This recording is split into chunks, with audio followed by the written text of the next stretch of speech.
നീ എന്ത് തീരുമാനിച്ചു? മരിക്കുന്നതിന് മുമ്പ് നിന്റെ അമ്മ പറഞ്ഞ കാര്യങ്ങൾ ഞാൻ ഓർക്കുന്നു. പിടിവാശിക്കാരനും വികൃതിയുമായ നിന്നെ ഓർത്ത് അവൾ വളരെ വേദനപ്പെട്ടിരുന്നു. നീ നന്നാവാൻ വേണ്ടി എത്രയെത്ര ക്ഷേത്രങ്ങളാണ് അവൾ ദർശിച്ചിട്ടുള്ളത്. അവൾ അന്ത്യശ്വാസം വലിക്കുന്നതിന് മുമ്പ് അവൾ തന്നെ നിന്റെ കഴുത്തിലിട്ട ഈ രുദ്രാക്ഷമാലയെ ഓർത്തെങ്കിലും ഞാൻ പറയുന്നത് കേൾക്കും. അച്ഛൻ പറയും പോലെ നടക്കാൻ എനിക്ക് ജയചന്ദ്ര, അച്ഛൻ പറയുന്നത് അനുസരിക്കും. അതാണല്ലോ നല്ല മകന്റെ കടമ. ഞാൻ പറയുന്നത് പോലെ ശങ്കരപ്പിള്ളയുടെ മകളെ നീ വിവാഹം കഴിച്ചില്ലെങ്കിൽ എന്റെ ഒരേ ഒരു മകനാണ് നീ എന്ന് ഞാൻ കണക്കാക്കില്ല. എന്റെ എല്ലാ സ്വത്തുക്കളും അനാഥ മന്ദിരത്തിന് ഞാൻ എഴുതിവെക്കും. എന്റെ ഒരു പൈസ പോലും നിനക്ക് അനുഭവിക്കാൻ കഴിയില്ല.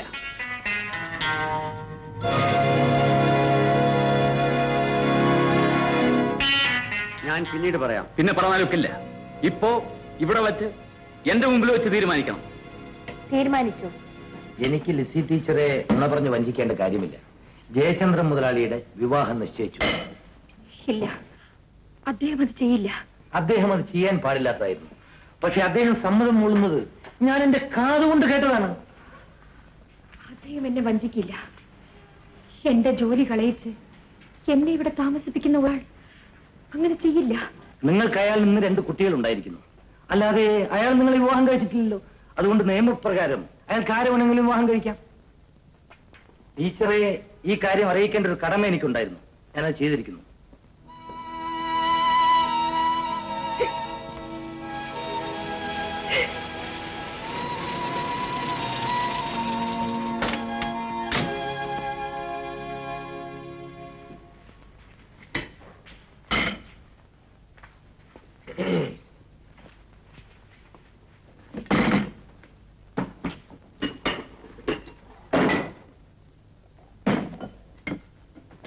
ഇന്നെന്താ നിനക്കൊരു വല്ലായ്മ? എന്റെ വല്ലായ്മയെ കുറിച്ച് നിങ്ങൾ എന്തിനാ അന്വേഷിക്കുന്നു? നിങ്ങൾക്ക് വേണ്ടതെല്ലാം കിട്ടുകയല്ലേ വേണ്ടു? നിനക്ക് എന്താ വിഷമം? കല്യാണം കഴിച്ച് ഭാര്യയില്ലാത്ത വിഷമം നിങ്ങൾക്കാണല്ലോ. മമ്മി വന്നു അശ്രീകരങ്ങള്. പോയിക്കോളൂ, വേറെ സ്കൂളിലേക്ക് പോയിക്കോളൂ. മമ്മി പോയിക്കോളൂ. മമ്മി പോയിക്കോളൂ. സൊല്ലകൾ. അതെ, ഇനി എല്ലാം സൊല്ലകളായി തീരും. ഞാനും എന്റെ മക്കളും. കല്യാണം കഴിച്ച ഭാര്യയും അതിനുണ്ടാകുന്ന മക്കളും വേണമല്ലോ. വെളിപ്പാട്ടിയുടെ മക്കൾ ആർക്ക് വേണം? അവരെ അച്ഛനാണെന്ന് പോലും ധരിപ്പിച്ചില്ല. ധരിപ്പിക്കുകയും വേണ്ടല്ലോ. എന്താണ് ലിസി, എന്താണ് ഇങ്ങനെയെല്ലാം പറയുന്നത്? എന്നെ ഇഷ്ടമല്ലെങ്കിൽ നേരത്തെ പറഞ്ഞാൽ പോരെ. എനിക്കെല്ലാം അറിയാം. വിവാഹം കഴിക്കാൻ പോകുന്ന കാര്യം എന്നോട് എന്തിനു വിളിക്കുന്നു? പറഞ്ഞൂടെ? വിവാഹം കഴിക്കാനുള്ള അച്ഛന്റെ നിർബന്ധത്തിന് വഴങ്ങേണ്ടി വന്നു.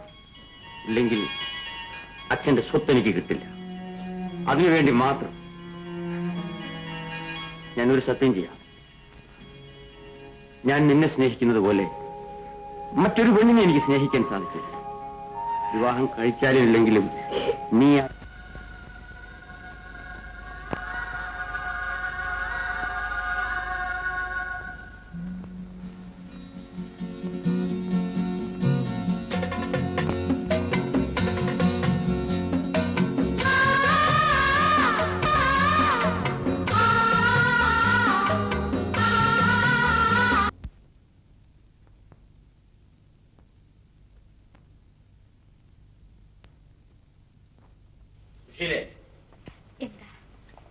നിനക്ക് എന്നെ പറ്റിയെല്ലാം അറിയില്ലേ? അറിയില്ലെന്ന്. പിന്നെ എന്തിന്റെ വിവാഹം കഴിച്ചു? എനിക്ക് അങ്ങ് ഇഷ്ടമാണ്. നിന്റെ ഇഷ്ടം എന്റെ ജീവിതത്തെ നശിപ്പിച്ചു. അപ്പോ ജയേന്ദ്രൻ മുതലാളിക്ക് ഈ കല്യാണത്തിന് ഇഷ്ടമുണ്ടായിരുന്നില്ല എന്ന് പറയുന്നത് കേട്ടല്ലോ, ശരിയാണ്? അങ്ങനെ പറയുന്നവർക്ക് അങ്ങനെയും പറയാം. മനുഷ്യർക്ക് എന്താണ് പറയാൻ പാടില്ലാത്തത്? ചേടാ, ഒരുത്തനൊരു കല്യാണം കഴിക്കാനുള്ള സ്വാതന്ത്ര്യം ഇല്ലെങ്കിൽ എന്ത് ചെയ്യും? അല്ലെ, ജയേന്ദ്രൻ മുതലാളിക്ക് ഒരു ഭാര്യയുടെ ആവശ്യമല്ലല്ലോ, അതുകൊണ്ട് പറഞ്ഞതാ. ഇടോ നാരായണനായരെ, ഈ ഭാര്യ ഭാര്യ എന്ന് പറഞ്ഞാൽ എന്താണെന്നാണ് തന്റെ വിചാരം? കപ്പക്കിഴങ്ങാണോ? അതോ തന്റെ ചായ ഗ്ലാസ് പോലെ തോന്നുമ്പോ എടുത്ത് മാറ്റാവും? മനസ്സിലായോ? ഓ, അതൊക്കെ ഞങ്ങളെ പോലുള്ളവർക്കല്ലേ, തനിക്കല്ലല്ലോ. എനിക്ക് എന്താണ് ഒരു കുറവ്? എനിക്കൊരു വെപ്പാട്ടിയുണ്ട്, എന്നിട്ട് ഞാൻ കെട്ടിയിട്ട്. അതാ വരുന്നു മുതലാളിയുടെ ഭാര്യ. അതാണ് അമ്മ. വീട്ടിലേക്കായിരിക്കുമല്ലേ? അതെ. ഔസപ്പച്ചനെ വിളിക്കാം. ഞാൻ ഒരു ചായ കുടിക്കാൻ വേണ്ടി വന്നതാണ്. ഇത് കഴിഞ്ഞ് ഞാൻ എസ്റ്റേറ്റിലേക്ക് പോകും. ഞാൻ പോട്ടെ. ഗുരുവായൂരപ്പ, അദ്ദേഹത്തെ രക്ഷിക്കണേ. അദ്ദേഹത്തിന് ഒന്നും വരാതെ നോക്കിക്കൊള്ളണേ.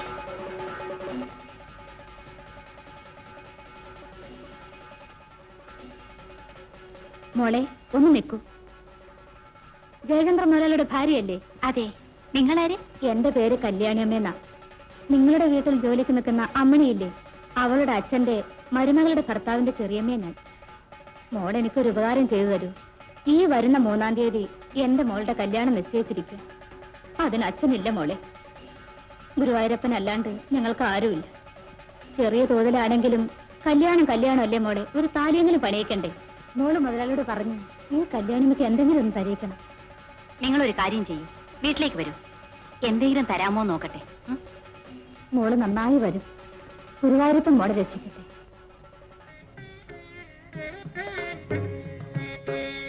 പിന്നെ എന്താ സുശീലേ, നേരം വൈകിയോ? ആ ദേ വരുന്നോ.